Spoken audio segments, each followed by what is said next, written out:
Ladies and gentlemen, welcome back. No need for a lengthy intro, but before we start, I want to try something new. Okay, we're going to play a quick game of heads or tails. It's really simple. If you choose right, you don't have to like and subscribe, but if you choose wrong, you have to like and subscribe. Okay, let's do it.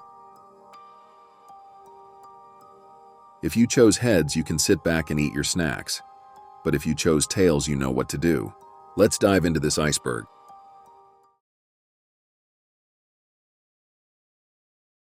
You will never find me.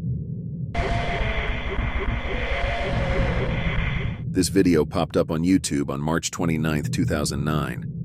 In the first few seconds, you see someone swaying back and forth, covered in a blanket. Then it cuts to a man outside and keeps cutting to different places. Towards the end, the man in the video holds up a sign that says, "I killed them," and then another one saying, "You will never find me." Surprisingly, no one ever found out who he was. It seems like this whole thing might be a giant hoax. What's your take on it? Share your thoughts in the comments. Found footage Super 8. This features a cameraman running down the stairs and then into the bathroom while he pants frightfully, as if someone's following him.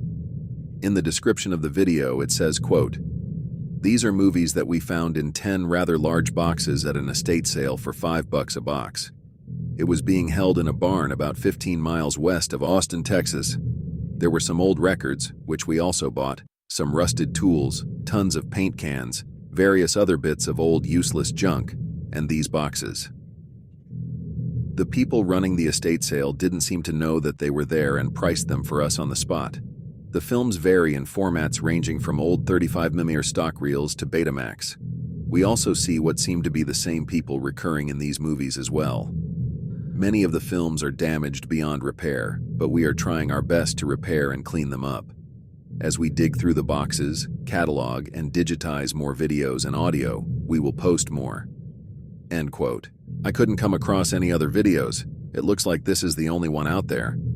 In my opinion, the movie is worth being showcased on the big screen. Cracks. Today's a rainy day and I can't go out and play. Back in 1975, Sesame Street showcased a 100-second animated short titled Cracks. This intriguing story, tucked away in the Children's Television Workshop archives and created by P Imagination, has recently gained online attention as users embarked on a quest to rediscover this once-forgotten childhood scaring gem. The plot revolves around a girl who, on a rainy night, encounters lively animals emerging from the cracks in her bedroom wall. Animated by Imagination, Inc., the artists and directors behind this captivating piece remain unidentified. The atmospheric journey is heightened by Mel Martin's saxophone music and Dorothy Moskowitz's narration as the crack-formed camel, monkey, and then leads the girl through an adventure. Along the way, they encounter the mysterious Crack Master before safely returning the girl to her room. The short concludes with the girl expressing a desire to revisit the cracks someday when the rain has ceased. The mystery surrounding the creators and the enchanting narrative have turned Cracks into a piece of nostalgia that continues to capture the fascination of those who embark on the journey to uncover its unique story. Cat and the Fiddle with Mickey. This film is an adaptation of the 1903 opera Babes in Toyland, featuring Stan Laurel and Oliver Hardy as side characters working for the toymaker in Toyland. The story closely follows the original opera, with Laurel and Hardy's characters driving the plot. Initially, RKO intended to collaborate with Disney for an animated adaptation, but budget constraints led producer Hal Roach to acquire the rights and approach MGM for a live-action version. In Toyland, the characters are drawn from classical nursery rhymes and fairy tales, including the mouse, who is actually a monkey dressed as a mouse. The mouse is the companion of the cat that plays the fiddle, and their performances are part of the whimsical world inhabited by characters like the Three Little Pigs and Mother Goose. Despite being a minor character and a nod to classic Disney, the mouse's appearances add a somewhat creepy element to the film. 911 call. This is the first recording of a web series dedicated to the stalker outside of the window. I personally believe it's not real. I mean, why would someone make a whole web series about being stalked? What do you guys think? Here's the video.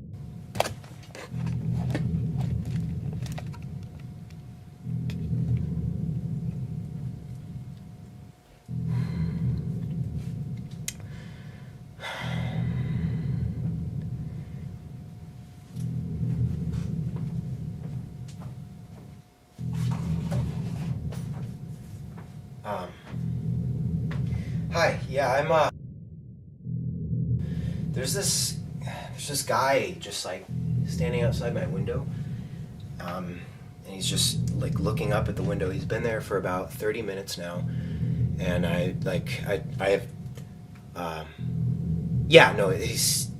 male, maybe about, I don't know, maybe about 30, I guess. I can't tell. Yeah. It's in alley. My address is street. Yeah. Yeah, and he's just, he's been there for like 30 minutes and I don't know what to do. Yeah, so if you head down alley, right off of, you should be able to run right into him. I mean, he's basically right in the middle of the road. Yeah. Okay.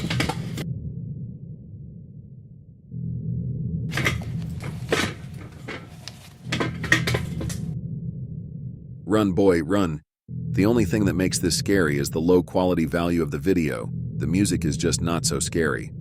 Here's the video.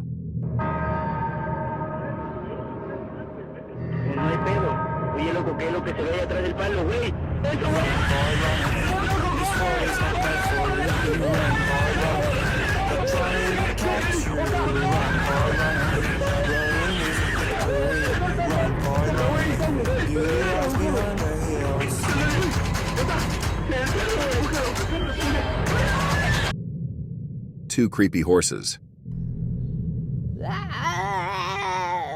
The commercial shows a man going into a horse's pen and notice two women. When the two women turn around, it reveals that they both quite literally have extremely realistic horse faces. They walk towards the speechless man and start moaning and neighing. The man then drops the riding crop he was holding before the two horse mutants approach even closer, and the man runs away screaming. Here's the video.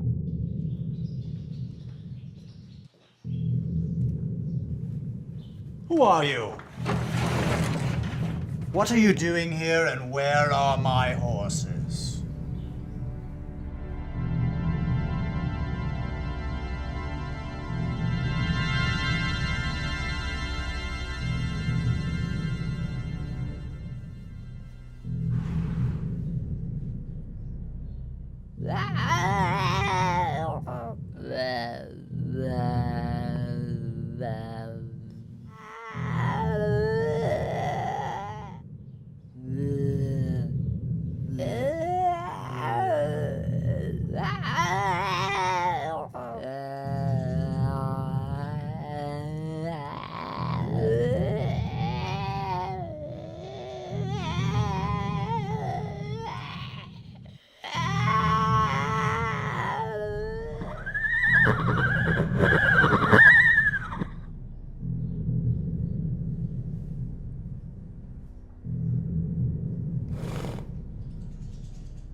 Okay, that shit was weird.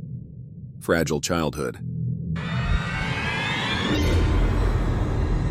This is a PSA about kid parents being monsters.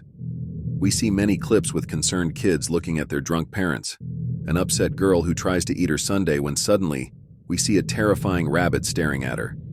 The ugly, deformed rabbit keeps staring at the girl until we cut to a little boy walking backwards for a split second. Before we see the Grim Reaper waving at him, it's probably his mother. The girl from the first clip's mother is a terrifying zombie walking with her. Other monsters consist of a clown, a horrific monster version of Santa Claus, and a burglar. The text, "How do our children see us when we've been drinking?" fades in. We then cut to a black background with the Fragile Childhood logo on the right, and the text, "Speak up to help us change the way we behave" on the left, along with their Facebook account. Gregory's Room. Gregory's Room is an animation crafted by Seinfeld Spitstain, of which they claim is a rejected Nick Jr. pilot from 1999. It stars the titular character in a room, describing the various ways he plans to keep the viewer entertained during their stay. It gets increasingly disturbing from there, but here's the video.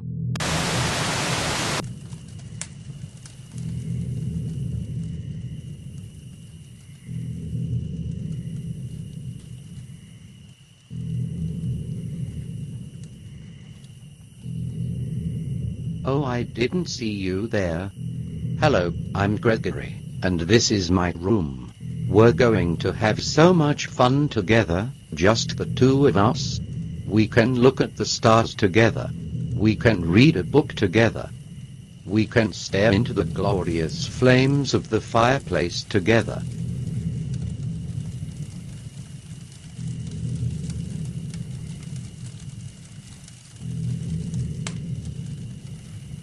But no matter what we do, it will just be the two of us, alone in this room. Just me and you. No parents, no police, no one can hear you. Embrace me. I need love. Gregory needs love. Sugar Rice Crinkles. Breakfast. Sugar Rice Crinkles, originally sugar-coated rice crinkles, was a rice-based cereal made by Post in the 1950s and 1960s. Their first mascot was Crinkles the Clown. We first see a shot of a barn doghouse with a rooster weather vane followed by a stock sound effect of a rooster's crow. A clown named Crinkles sticks his head through the opening of the doghouse barn and proclaims, quote, "Breakfast. I'm hungry," end quote, before going over to a breakfast table as it pans out to show we are in a circus tent. Crinkles then tells the audience to take it from him, Crinkles the Clown, that sugar-coated rice. Crinkles is so good that he crinkles every time he eats it, and that it's different than other rice cereals, and that we should all go down to the store and get some, and that it's the greatest cereal treat on earth. I eat a small sausage. Okay. This video is very weird with a mix of an unsettling feeling to it. The video shows a Japanese masked woman eating a sausage and then starts playing with the sausage in a sexual way, as if it's a male, you know. It's weird. Here's the video.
Don't put it in your mouth. A musical PSA with puppets featuring a blue fuzzy boy monster with a guitar, played by French-Canadian voice actor and puppeteer Pierre Paquette, his sister, and several other puppets.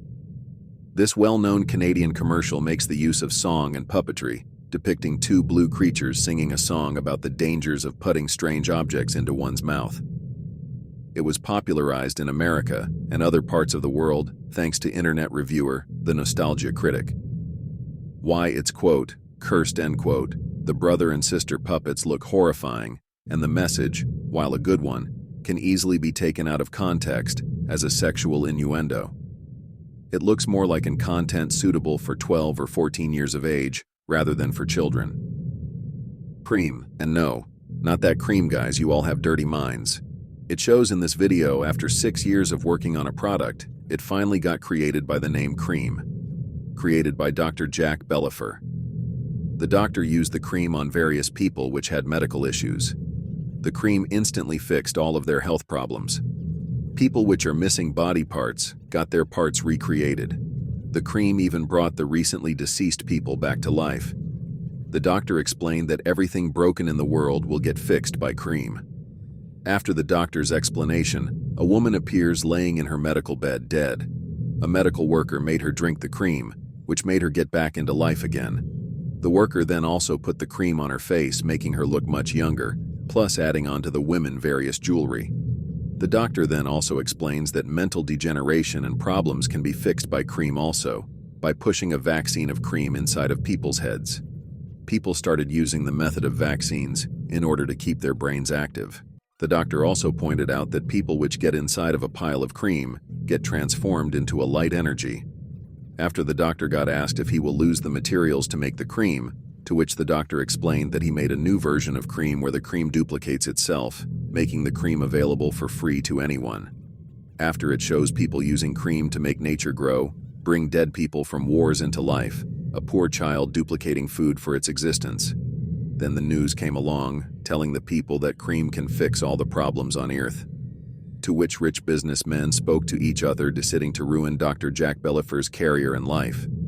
The businessmen ended up making false stories about the cream, saying that it causes cancer and various other diseases, also that Jack Bellifer is a rapist, and that he and his team, which are pedophiles, use dead babies to make the cream, showing footage of people getting poisoned and in pain because of the cream's fixing. The people and police then instantly started destroying all the cream, ruining and removing all the cream of the world. In the end, a new version of cream created by possibly one of the businessmen appear as an advertisement, saying it only fixes skin problems and that it is in small effectiveness, while Dr. Jack Bellifer got arrested permanently in prison for the allegations. The encounter. Here's one of those backroom videos that was buzzing around 2-3 years back. I thought it would be neat to include it here. Here's the video.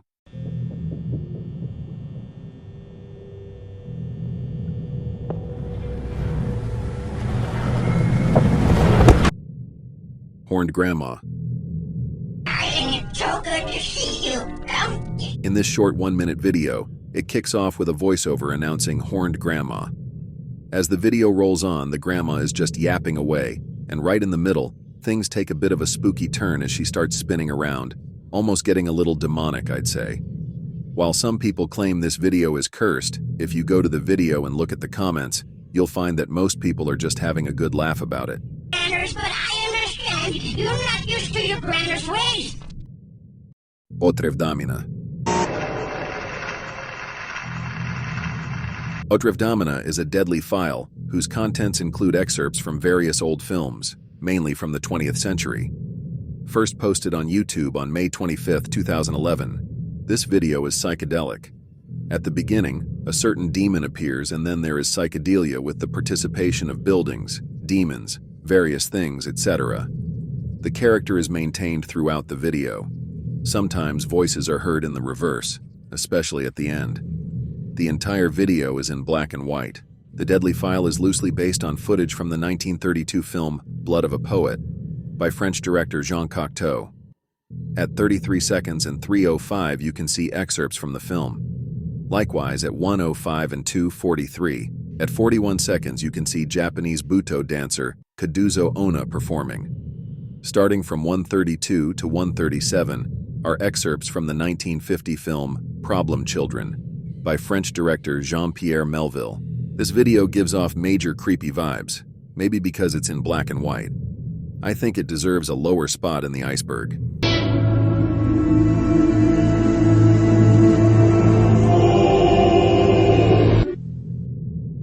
Monsters make me hot. Honestly, I couldn't figure out what this is for the life of me. It looks like a person dressed up in cotton or something, and there's this bizarre soundtrack playing in the background. People say it's inspired by a video named PP. Yeah, I know, fucking weird, but that's the gist of it. Robots! Robots! Robots! Splatter 666.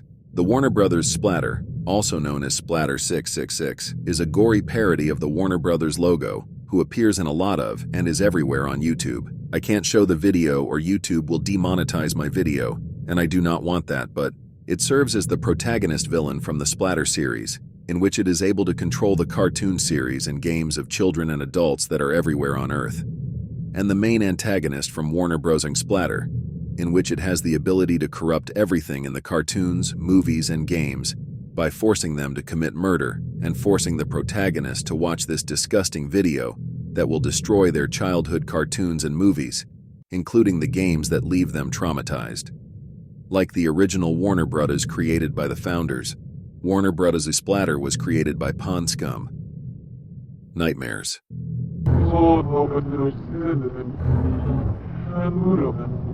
There is another video like this later in the Iceberg, so not to mix it up with the other one, this video is supposedly created by a Spanish user. In one part, you'll come across an image of Jeff, and in another, there's a hand covered in blood, alongside a white hand. I couldn't find much info on this video, but apparently you can hear someone saying something in reverse.